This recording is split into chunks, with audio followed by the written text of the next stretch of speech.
안녕하세요, 나백수입니다. 제가 이번 주 태국 주요 뉴스를 정리해서 영상을 제작해놨거든요. 업로드 바로 직전에 정말 충격적인 소식이 들어와서 급하게 오프닝을 다시 찍고 있습니다. 뉴스 내용 중에 디젤 가격이 33바트 상한선 인상 소식이 포함되어 있는데, 어젯밤 정부가 기습적으로 이 상한선을 포기했습니다. 오늘 26일 새벽 5시부터 디젤 가격이 무려 6바트나 폭등해서 38.94바트, 거의 39바트가 됐습니다. 이번 주 가장 큰 이슈였던 만큼 제가 분석한 33바트 인상 배경과 함께 하룻밤 사이 6바트가 뛰어버린 이 황당한 현실을 감안해서 시청해 주시면 감사하겠습니다. 반갑습니다, 여러분. 나백수입니다. 오늘은 이번 주 태국 주요 소식들을 정리해 드리겠습니다. 뉴스 내용과 함께 제가 현장에서 느끼는 생각들까지 가감없이 전해드리겠습니다. 첫 번째 소식입니다. 결국 태국 디젤 상한선이 리터당 33바트로 인상됐습니다. 중동 전쟁 여파로 유가가 요동치면서 2년 넘게 유지되던 30바트 선이 무너진 건데요. 문제는 가격만이 아닙니다. 일부 주유소에서는 기름이 동나서 문을 닫는 사태까지 벌어지고 있습니다. 정부는 100일치가 넘는 충분한 비축량이 있다고 발표했지만 유통 과정의 변목 현상 때문에 현장의 혼란은 계속되고 있습니다. 제가 매일 170km를 넘게 주행하는 사람이라 이 소식이 남일 같지 않은데요. 상한선 3바트 인상은 단순한 기름값 문제가 아니라 물류비 전체를 흔드는 신호탄이죠. 정부는 재고가 충분하다고 하지만 현장에선 이미 패닉 바잉이 시작됐습니다. 이건 조만간 우리가 사먹는 모든 물건값이 또 한 번 요동칠 거라는 예고편이나 다름없습니다. 그런데 여기서 제가 오늘 출근길에 직접 확인한 현장 팩트 하나 전해드리겠습니다. 뉴스 보면 전국 주유소가 다 난리인 것 같죠? 저희 출퇴근 동선의 수많은 주유소 중에 차칭사오 쪽 PPT 주유소 딱 한 곳만이 줄이 길게 늘어서 있더라고요. 나머지 주유소들은 평소랑 다름없이 아주 조용했습니다. 결국 뉴스에서 보여주는 대란은 특정 지역이나 일부의 현상뿐 아직 태국 전체가 마비된 수준은 아니라는 거죠. 다만 기름값 인상은 시작일 뿐 중동 상황에 따라 더 큰 파도가 올 수 있다는 점은 분명히 경계해야겠죠. 일부 지역에 변목 현상이 심한 곳이 있는 반면 아직 평온한 곳도 많습니다. 막연한 공포에 질리기보다 이런 현장의 실태를 정확히 파악하고 장기전에 대비하는 지혜가 필요한 시점입니다. 다음 소식입니다.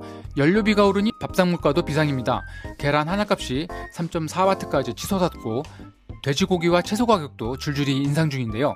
상황이 심각해지자 상무부는 국외의 필수 품목 가격을 전격 동결하고 저렴한 생산품을 파는 블루 플래그 매장을 확대하겠다고 발표했습니다.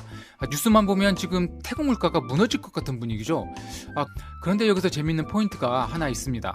제가 아내에게 요즘 물가 오르는 거 피부로 느껴지냐라고 물으니까 잘 모르겠다라고 하더라고요. 사실 저희는 평소에 재래시장보다는 탑스나 빌라마켓 같은 대형 마트를 주로 이용하거든요.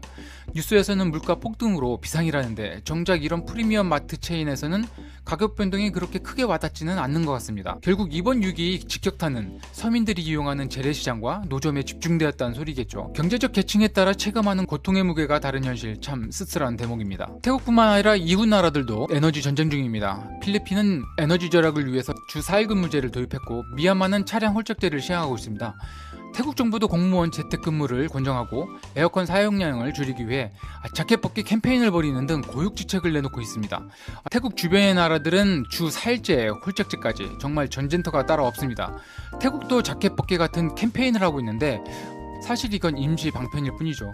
전문가들 지적처럼 태양광 같은 재생에너지 투자를 민간에게 좀 열어줘야 하지 않을까요? 관료주의가 이 위기 속도를 따라가지 못하면 글로벌 유가에 휘둘리는 에너지 약소국으로서 더 큰 피해를 입을 수밖에 없겠죠. 마지막으로 단신입니다. 뿜짜이타이탕의 아노틴 대표가 태국의 새 총리로 선출되었습니다. 경제 위기 속에 출범하는 만큼 향후 행보에 관심이 쏠리고 있고요.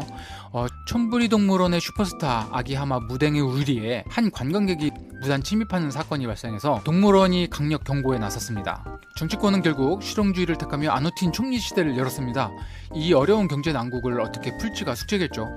그리고 태국인들의 사랑을 많이 받고 있는 무댕의 우리 안에 들어가는 건 정말 선을 넘은 행동입니다. 하마는 생각보다 위험해요. 귀여움과 안전은 별개라는 점 우리 모두 잊지 말아야겠습니다. 오늘 준비한 소식은 여기까지입니다. 여러분은 이번 주 물가와 뉴스들 어떻게 보셨나요? 댓글로 자유로운 의견 남겨주시고요. 저는 내일도 길 위에서 살아있는 태국 이야기로 돌아오겠습니다. 구독, 좋아요는 저에게 큰 힘이 됩니다. 감사합니다.